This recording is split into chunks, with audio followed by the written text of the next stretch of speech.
Hello guys, good evening. I am Atul Kumar from L N biology classes. आपको पता है कि कल के दिन मैंने 2019 का क्वेश्चन पेपर को बायोलॉजी वाले ट्वेल्थ बोर्ड के लिए जो क्वेश्चन पेपर का डिस्कस किया था। आज का आपका जो है क्वेश्चन पेपर है 2018 का। ठीक है ना। ये बिहार बोर्ड की ट्वेल्थ का आपका फिर से मैं एक बार सीन बता देता हूँ कि 2018 का ट्वेल्थ क्लास की बायोलॉजी का मैं डिस्कस करने जा रहा हूँ। 2018 की बायोलॉजी के क्वेश्चंस इसमें बेटा क्या कंडीशन है कि जो बिहार बोर्ड में सीन है इस बार का कल हमें डिस्कस करनी चाहिए। एक्चुअल में मैंने उसको सीन को बता दिया कि एक्चुअल जो डाटा है आपको देना है। आपको जितने क्वेश्चंस की जो डिस्कशंस करनी है वो एक्यूरेट है, जितना क्वेश्चन का आंसर देना है। बट इस बार का सीन क्या है बेटा कि आपको डबल ऑप्शन दी जाएगी। तो किस तरह का सीन रहेगा कि मान लीजिए आपको यहाँ पे खंड अ की कंडीशन में बात करते हैं, सेक्शन ए की बात करते हैं। जो 35 आपका ऑब्जेक्टिव है ये कैसा हो जाएगा, डबल हो जाएगा। कितना, 70 हो जाएगा। ठीक है। और सेक्शन बी के कंडीशन में जो आपको मतलब कि यहाँ पे कितना क्वेश्चन दिया हुआ है बेटा कि 15 जो है जो शॉर्ट क्वेश्चंस दिया हुआ है ये कितना कर देगा, आपको 30 कर देगा। तो इसमें से देना आपको ऑप्शन कितना है, इतने का ही देना है, 10 क्वेश्चन ही देना है। और 70 में से कितना क्वेश्चन का आंसर आपको करना है, आप जानते हो 35 क्वेश्चन का ही आंसर करनी है। टोटल 70 मार्क्स का जो है आपका एग्ज़ाम है। 3 घंटे 15 मिनट की होती है। 15 मिनट जो आपको एक्स्ट्रा टाइम दी जाती है क्वेश्चन पेपर को रीड करने के लिए। हमारी सीट को मतलब कि आपकी जो है मतलब कि आपकी जो पुस्तिका उत्तर पुस्तिका होगी उसको फिल करने के लिए आपको टाइम दी जाती है।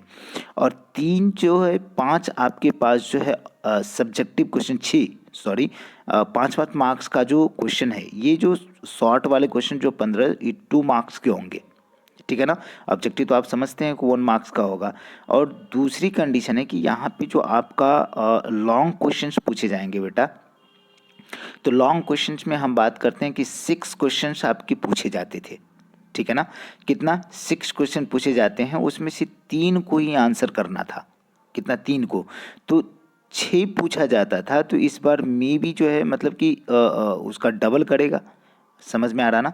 तो बिल्कुल आप निश्चिंत रहें, जितना भी पढ़े हैं उसको रिवेन्यू करते रहिए बेटा। एकदम सब अच्छा होने वाला है। एकदम बहुत ही इजी गोइंग है। चलो अभी हम लोग सेक्शन ए की बात करते हैं, इसको सॉर्ट आउट करने की काम करते हैं। तो इसके केसेस में हमें बात करना पड़ेगा बेटा। ऑब्जेक्टिव क्वेश्चंस है और ऑब्जेक्टिव के केसेस में हम बात करेंगे। यहाँ पे सेक्शन ए अपना चल रहा है और इसमें सबसे पहले हमारे पास जो क्वेश्चंस है, एक स्वस्थ महिला के पूरी जीवन काल में उत्पन्न अंडों की कुल एग की संख्या कितना होगा। तो ये आपको 400 दिया हुआ है। कंडीशन है कि 400 ही होगा। और क्यों होगा, क्या कंडीशन है कि देखो एक मतलब कि मैंने कल भी बात किया था कि जो एमसी की बात करते हैं जो फीमेल में होती है वो 11 से 12 पहले बोला जाता था बेटा। अब 10 से 11 साल में क्या होता है, ये स्टार्ट हो जाता है। और स्टार्ट होने की प्रक्रिया को बोलते हैं मेनार्की। क्या बोलते हैं, मेनार्की। और ये एंड होती, एमसी पॉज होता है, ये फर्स्ट है। ठीक है ना, ये क्या हो गया, फर्स्ट। लेकिन जो एंड होती है एमसी तो उसको बोलते हैं मेनोपॉज। ठीक है ना। ये मेनार्की हो गया स्टार्टअप का। मेनोपॉज तो ये लगभग जो है बेटा 45 से लेकर के 50 साल के एज में आपका एमसी क्या हो जाता है, ब्लॉक हो जाता है। तो टोटल ऑलमोस्ट हमें बात करा जाए तो एक राउंड फिगर के लिए 51 ले लो। तो 51 में से 11 माइनस कर लीजिएगा तो कितना हो जाएगा, 40 ईयर्स। ठीक है ना। टोटल कितना हो गया, 40 ईयर्स जो है फीमेल बच्चे दे सकती हैं, मान के चलिए। ये हमने कहा। अब आपको क्या है कि 40 ईयर्स के कंडीशन में हम बात करते हैं। तो 40 ईयर्स आप जानते हैं कि फीमेल में 2 ओवरी होता है, दोनों अल्टरनेट मंथ्स में ओवुलेशन करती है। और एक महीना ये ओवरी ओवुलेशन करेगी तो दूसरे महीना जाने दीजिए, कोई बात नहीं। कि प्रत्येक महीना जो है एक ही अंडा देगी। लेकिन फॉलिकल्स कितना चाहिए, सेकेंडरी ओसाइट के कंडीशन में, प्राइमरी ओसाइट के कंडीशन में ये बात करेंगे तो 500 के आसपास देती है। बट हम बात करते हैं कि एग कितना, उसमें सेकेंडरी ओसाइट कितना बनेगा, एक जनरली। तो 40 साल है और साल में कितने महीने, 12 महीने। और कितने अंडे, एक। तो यहाँ पे बढ़ चुके 48, बोले तो 480 हो गए टोटल। सेकेंडरी ओसाइट की बात करते हैं, सेकेंडरी ओसाइट की बात करते हैं, मतलब कि एक की बात करते हैं, तो इसका मतलब है कि राउंड फिगर आपको क्या आ रहा है नज़र में, 4000 तो होगा नहीं, 400 अप्रॉक्स है, 365 होगा नहीं, 40 होगा नहीं, तो आपको ऑब्वियस ये आंसर क्या दिख रहा है, total number of egg produce by healthy human female during its life time, कितना 400। आ जाइए आगे हम पढ़ते जाते हैं। ये क्वेश्चन दूसरा नंबर का क्वेश्चन है बेटा यहाँ पे कि कॉपर टी के कंडीशन में जब गर्भाशय में लगाया जाता है तो प्रभावी तथा अंतःगर्भीय युक्ति होने का मुख्य कारण क्या है, कि इसको क्यों बोला जाता है, कारण कि main reason for making a copper T most effective and a popular intrauterine device IUD, ये पॉपुलर क्यों है और इसका जो है इफेक्टिव होने का क्या मतलब कि इसकी इसकी मतलब कि क्वालिटी है। तो ये करता क्या है बेटा कि स्पर्म की जो स्पर्मेटोजुआ जो होते हैं उसकी फर्टिलाइजिंग एबिलिटी को घटा देता है। तो पहला कंडीशन आपका बिल्कुल ठीक है, शुक्राणु की इनिशिएशन क्षमता को कम करता है। दूसरा कंडीशन, गर्भाशय में कॉपर आयन जो रिलीज होता है, विमोचित होता है, वह शुक्राणु को की भक्षाणु की क्रिया में वृद्धि कर देता है, मतलब increase phagocytosis of spermatozoa due to release of copper ion के रिलीज होने की वजह से उसको फेगोसाइटिस मतलब स्पर्म को खाना स्टार्ट कर देता है, और शुक्राणु की मोटिलिटी को क्या करता है बेटा, घटा देता है, reduce the motility of sperm. तो ऑल ऑफ दीज इसका टोटल आंसर है, ये कॉपर टी बहुत ही अच्छी डिवाइस है। ठीक है, आ जाइए यहाँ पे हम बात करेंगे बेटा निम्नलिखित में से किस पौधे के प्रजाति में बीज का उत्पादन असंजनन द्वारा होता है। देखिए इंपॉर्टेंट है, यहाँ पे बात करते हैं असंजनन द्वारा होता है। ये देखो बेटा एपोमिक्सिस बोलते हैं, विदाउट फर्टिलाइजेशन सीड का बनना, विदाउट फर्टिलाइजेशन सीड के बनने की प्रक्रिया को क्या बोलते हैं, एपोमिक्सिस बोलते हैं। तो ये किस में होता है, साइट्रस में और आम में, मतलब जितने भी रसदार फल है और आम है इस दोनों में क्या होता है जी, बिना फर्टिलाइजेशन का सीड बनता है। आ जाएगा ये आंसर, बच्चा गलत मार के आया है, ठीक है ना। चलो इसमें करो, चलो हम बात करते हैं कि एक ही स्थान पर उपस्थित रहने वाले जीन जिनकी विभिन्न अभिव्यक्तियां कहलाते हैं, मतलब कि ये क्या कह रहा है कि gene present on the same locus having a different expression, मतलब कि अलग अलग तरह का एक्सप्रेशन देंगे, बहु एलीलिता कहते हैं, मल्टीपल एलील की बात करते हैं।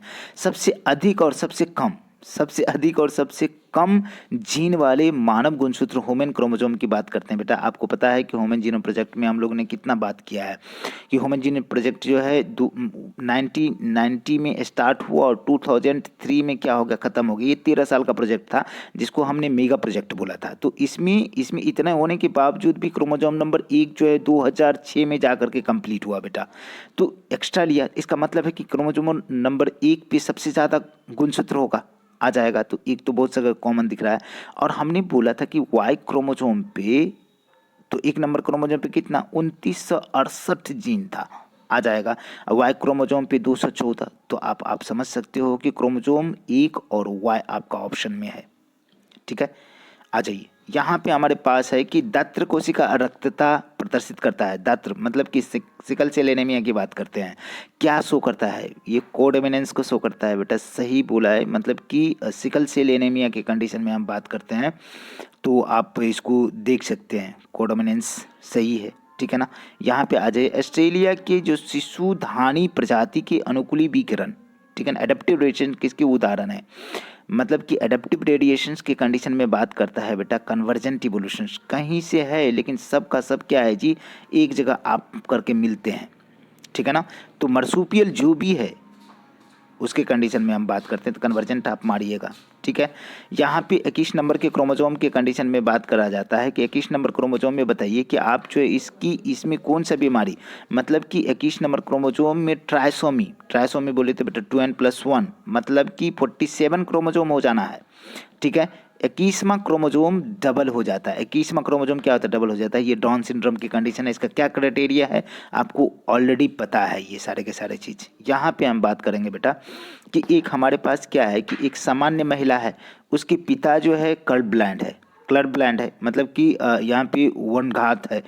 उसकी शादी जो है समान दृष्टि वाले जो है पुरुष से होता है, तब उसके बच्चे में जो है कलर ब्लाइंड की संभावना कितना है। देखो इसके लिए करना क्या पड़ेगा बेटा, हमने चेकर बोर्ड बना करके आपको दिखाया कि इसके फादर जो है, लड़की के पिता क्या है जी, लड़की का बाप क्या है, कलर ब्लाइंड है, तो लड़की के बाप में क्या होगा, ये वाली और ये वाली होगा।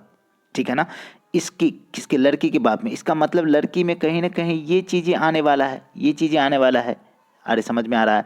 और लड़का कैसा है, जिसकी शादी होने वाला है वो नॉर्मल है। तो बिल्कुल यहाँ पे दो हमको मिलता है। तो एक तो कहीं ना कहीं एक एक जो है इसके साथ जो मिलेगा वो तो कम से कम जो है एक कलर ब्लाइंडनेस होगा। तो इसमें चार बच्चे होने वाला है। चेकर बोर्ड जैसे आप बनाओगे बेटा यहाँ पे, तो चेकर बोर्ड के कंडीशन में हम क्या करेंगे, एक्स सी और एक्स की बात करते, और यहाँ पे एक्स वाई की बात करते। तो यहाँ पे एक्स सी और एक्स की बात कर लिए, एक्स की बात कर लिए और एक्स की बात कर लिए, यहाँ पे एक्स सी और वाई की बात कर लिए, यहाँ पे एक्स वाई की बात कर लिए। तो ये वाला मतलब कि चार में से एक संतान जो है इसकी कलर ब्लाइंड हो रही है। तो 25% जो है इसके लक्षण ऐसा हो गया, मतलब कि 25% sons colour blind, all daughter जो नॉर्मल विजन के होंगे आ जाएगा। यहाँ पे प्रतिजैविक प्रतिरोधी जीवाणु का प्रभाव इसमें से किसके कारण होता है, ये कारण कि appearance of antibiotic resistance bacteria is example of, किसका है बेटा, किसके कंडीशन में बात करेंगे इसमें, मतलब कि ये भी कंडीशन क्या है जी, एक जो है एडेप्टिव रेडिएशंस का केसेस है आपका।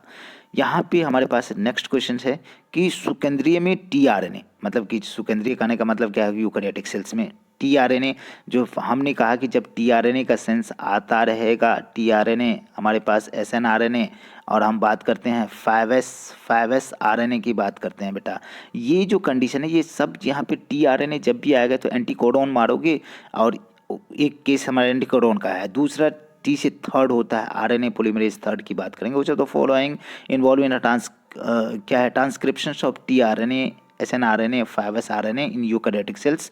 तो polymerase third is best option. जो भी बच्चा लिखा है गलत लिख दिया है, ठीक है। आ जाओ, यहाँ पे हम बात कर रहे हैं क्या कि ओ ब्लड ग्रुप की कंडीशन बात करते हैं कि एक बालक है, एक बच्चा है, एक लड़का है, जिसका ब्लड ग्रुप क्या है, ओ है, उसके पिता का ब्लड ग्रुप क्या है, बी है। सॉरी ये गलत दिया हुआ है। तो उसके पिता के जीन प्रारूप इसमें से क्या होगा, मतलब कि ये मान लो कि हम माता की बात करते हैं, ठीक है ना। तो पिता का जो जीन प्रारूप क्या होगा, माता कुछ भी हो सकता है, माता के कंडीशन में कुछ भी ले सकते हैं। उसके पिता मान लो कि दे दिया है आपका बी, तो माता कुछ भी हो सकता है। कुछ भी कहने का मतलब क्या है कि तीन केसेस यहाँ पे दिखता है बेटा। एक तो केसेस है इसके साथ में, या हो सकता है कि ये वाला सीन तो होगा ही होगा, ये वाला, और ये वाला भी हो सकता है। और दूसरा कंडीशन क्या है बेटा कि ये दोनों का दोनों हो सकता है। तीन केसेस हमारे पास है। पिता कहीं ना कहीं बेटा यदि बी दोनों हो गया तो प्रोबेबिलिटी तो कम बनती है। तो आई नॉट और आई बी के कंडीशन में हेट्रोजाइगस वाली कंडीशन होगा, बिल्कुल सही है, ठीक है ना। चाइल्ड का ब्लड ग्रुप क्या है, ओ है, और B blood group type of father in his genotype आ जाएगा। आपको मैं डिटेल बताया हुआ हूँ यहाँ पे। चलो बेटा इम्पॉर्टेंट है ये चीज़ें, ये क्वेश्चंस आपका अगर फ्लेवर सेवर जो है इसमें से क्या है, तो जीएमओ है बेटा। ये फ्लेवर सेवर टोमेटो के कंडीशन में बात करते हैं, ट्रांसजेनिक टोमेटो जो बनाते हैं, ठीक है ना। तो आप क्या दोगे यहाँ पे कि परजीवी टमाटर की बात में, ठीक है ना।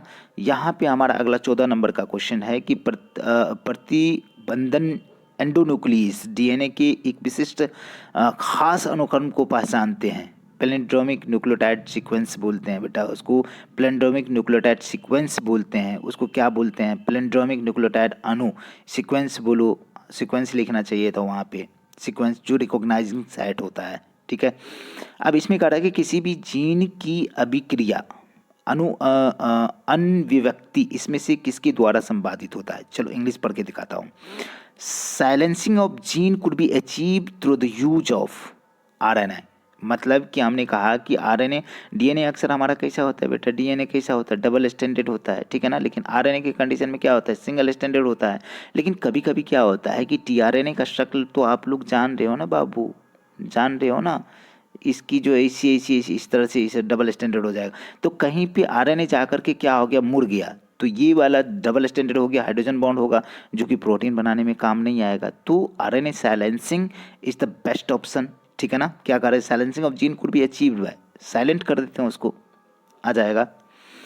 अब हमारे पास क्वेश्चन है कि सर्वप्रथम, बहुत इंपॉर्टेंट क्वेश्चन है बेटा, इस बार का प्रोबेबिलिटी है, मैं लिख के देता हूँ, ठीक है। यहाँ पे क्लिनिक में जो है एक जीन, जो भी हमारे यहाँ जो ट्रीटमेंट होती है वो मोलिकुलर लेवल पे होता है, मतलब कि मेडिसिन लेवल पे होता है, जीन लेवल पे नहीं होता है। लेकिन सबसे पहले जो है ये एक 4 साल की बच्ची में ये डिजीज हुआ था। एडीए डेफिशिएंसी डीएमिनेज के बारे में बात करता है, एडीए की बारे में बात करता है, एडिनोसिन डीएमिनेज डेफिशिएंसी जो बच्ची में हुआ था, उसको जीन थेरेपी के द्वारा क्या किया गया था, करेक्ट किया गया था, ठीक है ना। एक हमारे पास क्या है जी, डीएनए सीक्वेंस दिया हुआ है, कह रहा है कि ये जो है रिकॉग्नाइजिंग साइट है वेयर रिस्ट्रिक्शन एंडोन्यूक्लियस एंजाइम, कौन सा, इको आर वन घातक किसको बोलते हैं, ठीक है ना, ये रिकॉग्नाइजिंग सीक्वेंस है। सर्वप्रथम जो है बात करते हैं बेटा, एक ट्रांसजेनिक काव बनाया, गाय बनाया, सर्वप्रथम जो है निर्मित परजीवी गाय के नाम क्या था, बिल्कुल इस बार का भी रखिए। इस बार आप रख सकते हैं कि सबसे पहला ट्रांसजेनिक एनिमल के बारे में बात करते हैं तो वो क्या है बेटा, सिप है। अरे समझ में आया क्या, क्या है बेटा, सिप है। सिप बोले तो भेड़। कंडीशन क्या है कि ये भेड़ जो था उसका नाम था डॉली, बच्चा जो आंसर किया है वो डॉली लेकर के कर दिया है, जो पहला ट्रांसजेनिक एनिमल है डॉली। लेकिन गाय हमारा क्या है बेटा, रूची, गाय का नाम क्या है, रूची आ जाएगा, जो सबसे ज़्यादा मिल्क प्रोटीन देने का काम करता था। बिल्कुल इसमें आ जाइए कि इसमें कौन सा नेमाटोड तंबाकू की जड़ों में जड़ों को संक्रमित करती है, मतलब कि तो following nematodes infect the root of the tobacco plant. तो एक वर्म्स है, ठीक है ना, मलाडोगानी इनकोग्निटा, ये सी वाले ऑप्शन आपका ऑप्शन, ठीक है। आणविक तकनीकी जिसमें किसी भी इच्छित जीन की उनकी प्रति इन विट्रो सिंथेसिस की जा सकती है। इन विट्रो बोले तो बेटा आर्टिफिशियल सिंथेसिस की जा सकती है। इसमें हमने बताया था कि बेटा आर्टिफिशियल सिंथेसिस के लिए हम क्या करते हैं, इन विट्रो, हम उसको क्या करते हैं, molecular technique which multiply the copy of the desirable gene synthesize in vitro, मतलब कि इसको बोलते हैं बेटा पीसीआर, क्या बोलते हैं, पॉलीमरेज चेन रिएक्शन। ये क्या करता है, डीएनए का एम्प्लीफिकेशन करवाता है, क्या करता है, एम्प्लीफिकेशन, डीएनए की अमाउंट को बढ़ाने का काम करता है। तो हो गया ना हमारा पीसीआर। आगे चलिए, आगे हम लोग बात करेंगे यहाँ पे कि ये क्वेश्चन है जिसमें बात कर रहा है, 21 नंबर क्वेश्चन है, इसमें बात करी जा रही है कि जीवाणु की कोशिका की भित्ति को तोड़ने के लिए, बिल्कुल बेटा बार बार बात करते हैं, उसके अंदर से डीएनए निकालते हैं, बृहद जैव अणुओं को मुक्त करने के हेतु इसमें से कौन सा एंजाइम प्रयुक्त किया जाता है। तो लाइसोजाइम हमने बोला था, बैक्टीरिया के सेल वॉल को, ये नहीं बेटा, ये नहीं, लाइसोजाइम, ठीक है ना, which of the following enzyme use in a break down of the bacterial cell wall to release a DNA other biomolecules, कौन सा हो सकता है, लाइसोजाइम, ठीक है। यहाँ पे हम बात करेंगे इस कौन सा 100 प्रतिरक्षा रोग का उदाहरण। 100 प्रतिरक्षा बोले तो ऑटो इम्यून डिजीज, अपने आप हो जाता है इम्यूनिटी के वजह से। ऑटो इम्यून डिजीज के बारे में, ऑटो इम्यून डिजीज का एग्जाम्पल है रेमेटॉइड अर्थराइटिस, ठीक है ना, खुद ब खुद होता है। तंबाकू के सेवन से शरीर में कौन सा उपापचय, मेटाबॉलिक एक्टिविटी में चेंजिंग आता है, परिवर्तन शीघ्र प्रतिलक्षित होता है, मतलब कि कंप्लीटली जल्दी दिखता है। The immediate metabolic changes in the body notice after the consumption of the tobacco, मतलब जब तंबाकू खाते हैं तो आपका हार्ट बीट बढ़ जाता है, ब्लड प्रेशर बढ़ जाता है, ठीक है ना। तो कंडीशन क्या है कि इसके यकृत बोले तो लीवर के रक्तचाप, ठीक है ना, आ जाएगा। रिलीज यहाँ पे सीधे तरीके से बोलेंगे sudden increase in blood pressure and heart rate के बारे में बात करते हैं, ठीक है, दोनों का दोनों क्या हो जाएगा, बढ़ जाएगा, ठीक है। आगे आ जाइए, इसमें कह रहा है कि उच्च पैदावार तथा रोग प्रतिरोधी, एकदम बिल्कुल बेटा ये बार बार क्वेश्चन आते हैं कि किसका वैरायटी है, सोनालिका और कल्याण सोना, ज़्यादा पैदावार और इसमें रोग भी नहीं लगता है। इसका मतलब है कि सोनालिका और कल्याण सोना की बात करते हैं। High ending disease resistance variety किसका है जी बेटा, राइस का नहीं है, ये किसका है, व्हीट का है, गेहूं का है, ठीक है ना। इसमें से कौन सा जैव खाद नहीं है, नहीं है, बार बार बात करते हैं। ये भी बैक्टीरिया, ये भी बैक्टीरिया, ये भी बैक्टीरिया, एजोला धान के लिए करते हैं क्लोस्ट्रिडियम और एजोटोबैक्टर, ये भी बायो फर्टिलाइजर्स है। Correct which of the following not a bio fertilizer, तो बैसिलस थ्रोनजेंसिस बीटी नहीं है, ठीक है ना। यहाँ पे बात करेंगे बेटा कि वैसे जीवाणुओं के समूह जो फंगस फफूंदी के तंतुओं से जुड़ करके जाल जैसी संरचना बनाते हैं। बिल्कुल बेटा, strategy for the enhancement in food productions वहाँ भी है। थोड़ा सा हम बात करेंगे क्या कि माइक्रोब्स इन ह्यूमन वेलफेयर में बात करते हैं STP सीवेज ट्रीटमेंट प्लान की कंडीशन में। तो फंजाई क्या करते हैं, बैक्टीरिया के साथ मिल करके फ्लक्स का निर्माण करता है, ठीक है ना। मीस of bacteria associated with the fungal filament, मीस लाइक स्ट्रक्चर को क्या करते हैं, फ्लक्स कहते हैं।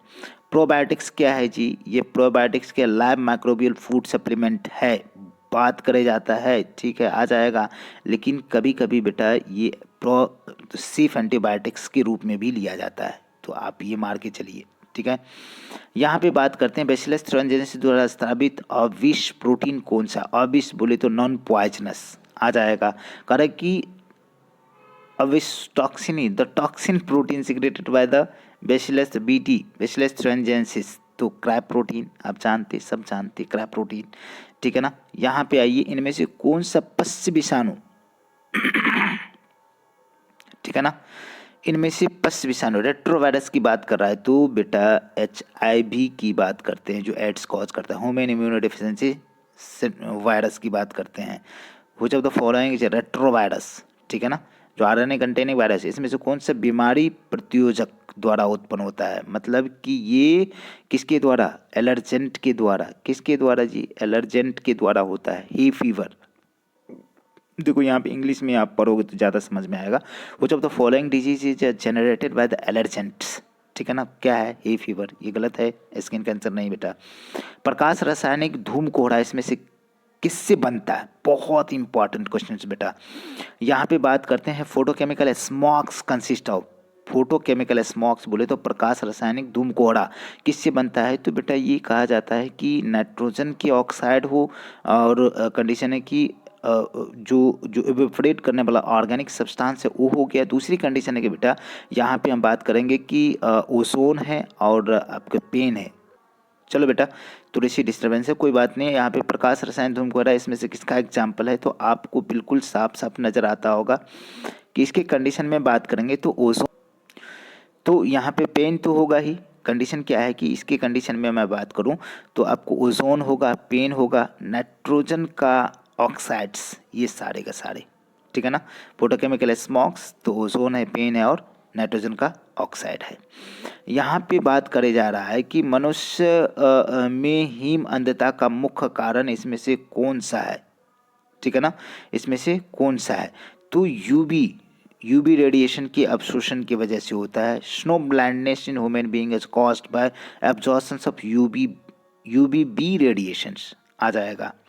चलो बेटा, यहाँ पे हमारे पास आगे है कि वायुमंडल से निचले भाग में कंडीशन क्या है, शिखर तक वायु स्तंभ एक कॉलम बनता है जो ओजोन की मोटाई की किस इकाई से मापी जाती है, किस इकाई से मापी जाती है, ये बात कर रहे हैं। उसको डेप्सन यूनिट बोलते हैं बेटा, क्या बोलते हैं उसको, Dobson unit. Thickness of ozone